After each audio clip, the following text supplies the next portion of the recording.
अगर अमिताभ बच्चन की इस फिल्म को 2026 में रिलीज किया जाता तो इसके आगे कोई भी फिल्म टिक नहीं पाती। इस फिल्म की आंधी इतनी तेज थी जिसमें बहुत सी फिल्में और बहुत से सितारे उड़ गए। ये फिल्म इतनी स्ट्रांग थी जिसने अमिताभ बच्चन के स्टारडम को और भी स्ट्रांग बना दिया। आज हम लोग बात करेंगे दोस्तों अमिताभ बच्चन की ब्लॉकबस्टर मूवी लावारिस के बारे में। अपनी तो जैसे तैसे, थोड़ी ऐसे या वैसे। इस फिल्म के ऐसे में रियल फैक्ट बताऊंगा जिसे सुनकर आप दंग रह जाएंगे। आखिर क्यों अमिताभ बच्चन को लावारिस बनना पड़ा और ये रियल स्टोरी किसकी थी। इस फिल्म के निर्माता निर्देशक प्रकाश मेहरा थे। प्रकाश मेहरा और अमिताभ बच्चन की जोड़ी ने बहुत सी बड़ी बड़ी फिल्में दी हैं, जैसे जंजीर, नमक हलाल, मुकद्दर का सिकंदर, शराबी, और ये सारी फिल्में ब्लॉकबस्टर साबित हुई हैं। लेकिन 1989 में आई जादूगर बुरी तरीके से फ्लॉप हो गई, जिसकी वजह से इन दोनों के रिश्तों में दरार आ गई। प्रकाश मेहरा को लगा कि अमिताभ बच्चन ने उनसे छिप करके तूफान में भी सेम रोल किया है, जिसकी वजह से फिल्म फ्लॉप हुई है। और अमिताभ बच्चन को लगा कि प्रकाश मेहरा ने गलती की है और प्रकाश मेहरा में अब पहले जैसी बातें नहीं रही, और इसी वजह से दोनों में आपसी मनमुटाव हो गया। इसके बाद प्रकाश मेहरा ने सिकंदर नाम की एक नई फिल्म बनाने के लिए स्क्रिप्ट तैयार किया और अमिताभ बच्चन से संपर्क किया, लेकिन अमिताभ बच्चन ने कोई भी जवाब नहीं दिया। एक पार्टी के दौरान प्रकाश मेहरा नशे में थे और उनका सामना अमिताभ बच्चन से हुआ।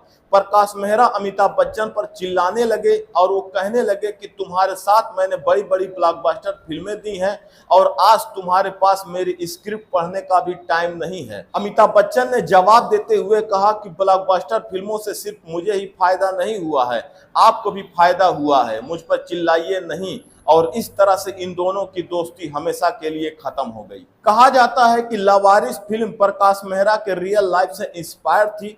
प्रकाश मेहरा को अपने बाप का प्यार नहीं मिला, इसलिए इस फिल्म में लावारिस का रोल प्रकाश मेहरा के रियल लाइफ को ध्यान में रख करके लिखा गया था। इस फिल्म में हीरोइन के लिए पहले परवीन बाबी को कास्ट किया गया था।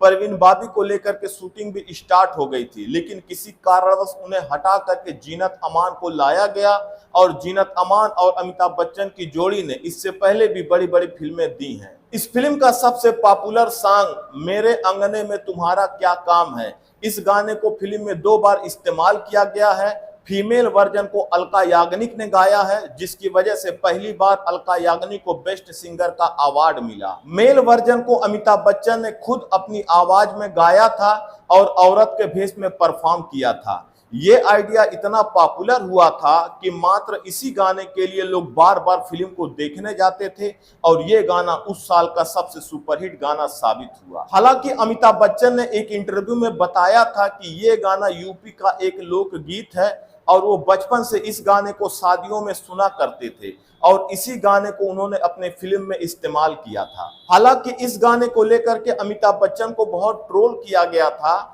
सुपरस्टार राजेश खन्ना ने कहा था कि अगर कोई मुझे करोड़ों रुपए दे तो भी मैं औरत का रोल नहीं निभाऊंगा, क्योंकि एक सुपरस्टार कभी भी औरत का रोल नहीं करेगा। इस फिल्म का सबसे पॉपुलर और रुला देने वाला डायलॉग जो लोगों के दिलों को छू गया, जब अमिताभ बच्चन जीनत अमान से कहते हैं कि तुमने मुझे लावारिस कहा है, जानती हो लावारिस क्या होता है? तुमने मुझे लावारिस कहा, जानती हो लावारिस क्या होता है? मेम साहब, लावारिस गंदी नाली का वो कीड़ा होता है जो न जीता है न मरता है। और दूसरा सबसे पॉपुलर डायलॉग जिसका कोई नहीं होता उसका खुदा होता है, ये डायलॉग तो आज भी लोगों के जुबान पर होता है। ये पहली ऐसी फिल्म थी जिसमें राखी ने अमिताभ बच्चन के मां का रोल निभाया था।